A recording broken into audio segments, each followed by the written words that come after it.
D'où vient le Père Noël? L'histoire du Père Noël commence au IIIe siècle dans la ville de Myre, en Turquie. À l'époque, il ne s'appelle pas encore Père Noël, mais Nicolas, et ses parents lui laissent un gros héritage. Au lieu de garder tout cet argent pour lui, la légende raconte qu'il préfère l'utiliser pour aider les gens dans le besoin, et notamment les plus jeunes. Par exemple, il sauve 3 jeunes filles de la prostitution en leur donnant de l'argent. Mais en plus d'être riche, Nicolas a des super pouvoirs. Il réussit notamment à faire ressusciter des enfants découpés en morceaux par un boucher un peu sadique. Bref, la légende de Nicolas de Myre est faite de dons et de miracles. Après sa mort, le 6 décembre 343, il devient rapidement le protecteur des enfants. Il devient Saint Nicolas. Ho ho ho ho! Au fil des siècles, le mythe de Saint Nicolas se répand.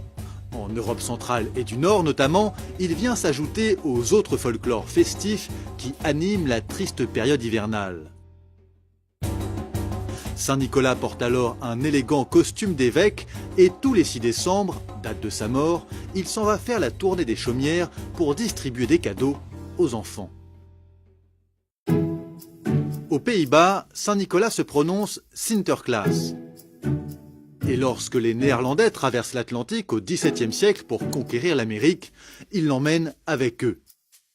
Là-bas, les Néerlandais tombent sur les Anglais et Sinterklaas devient Santa Claus. Mais ce n'est pas tout. Les colons d'Amérique prennent une décision cruciale. Ils associent la fête des enfants de Saint-Nicolas à celle du petit Jésus. Et c'est à cette période que la livraison de cadeaux est décalée à la nuit du 24 décembre. Toujours est-il qu'à ce stade, Santa Claus reste encore habillé comme un évêque. Et il faut attendre le 19e siècle pour qu'il enfile enfin son costume rouge et son bonnet à pompons. La date charnière, c'est 1823. Cette année-là, un poème attribué au pasteur Clement Clark Moore raconte en détail une nuit de Noël. Saint Nicolas ressemble alors à un vieil homme à barbe, un peu gros, qui se promène sur un traîneau tiré par des rennes. Et il descend par la cheminée pour fourrer ses cadeaux dans des chaussettes. Dans cette version, pour mieux passer par la cheminée, le bonhomme est tout petit.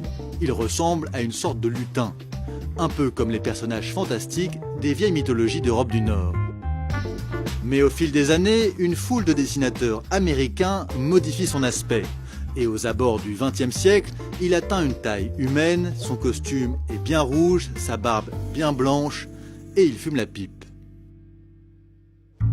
Contrairement à une vieille légende urbaine, ce n'est donc pas du tout Coca-Cola qui a imaginé le costume rouge et blanc du Père Noël.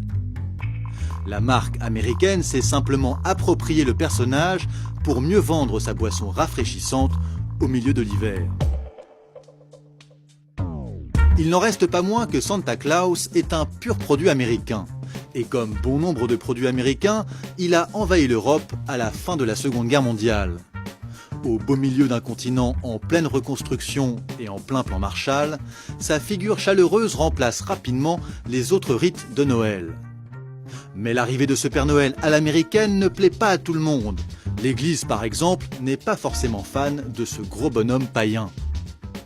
Il n'empêche, le personnage s'installe dans la culture populaire, à grand renfort de films et de chansons. Petit Papa Noël, quand tu descendras du ciel. Et c'est donc ainsi que le Père Noël est devenu la star des cadeaux à la fin du mois de décembre. Il subsiste tout de même une grande interrogation. Où habite le Père Noël? Mais ça, c'est une autre histoire.